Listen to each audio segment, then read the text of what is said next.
50 years ago, the winds were 200 miles an hour. So who knows? But that's what the numbers are. But we are. I addressed it last night on 60 Minutes.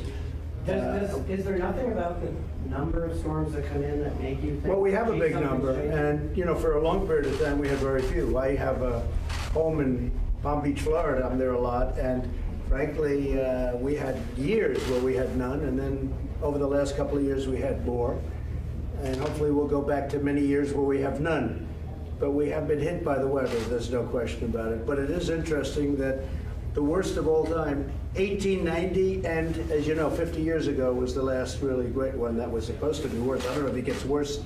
I've never seen anything where houses were ripped off with the foundations. You see, the foundations are actually taken out. So it's really, it's pretty amazing.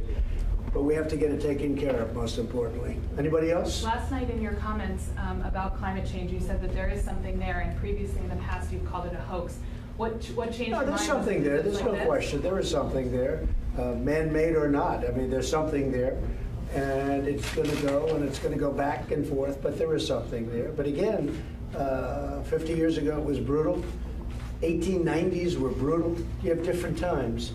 And the main thing is we have to make sure things get brought back to perfect condition. That's what we're doing.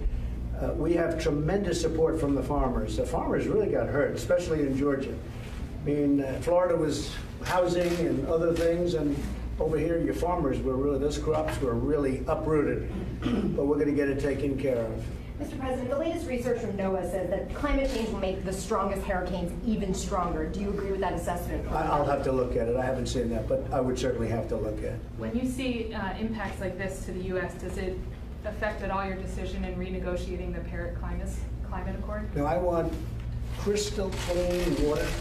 I want the cleanest air on the planet, which, by the way, now we have. It's gotten better since last year, even better. And I'm very, very tough on that. So when you talk about environmental, I am truly an environmentalist. A lot of people smile when they hear that. But I have the cleanest air, and I'm going to have the cleanest air.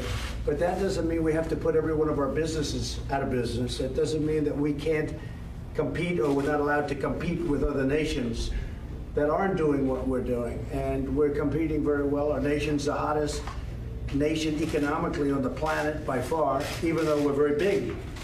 I mean, we're up $11.7 trillion since I got elected. Nobody thought that would be possible. And other nations, as an example, China, not that I wish this, but they're down many trillions of dollars. So we're doing really well, and I want to keep it that way. Yes, please. Yes, sir. Sir, can I ask you an off-topic question? Sure. There's a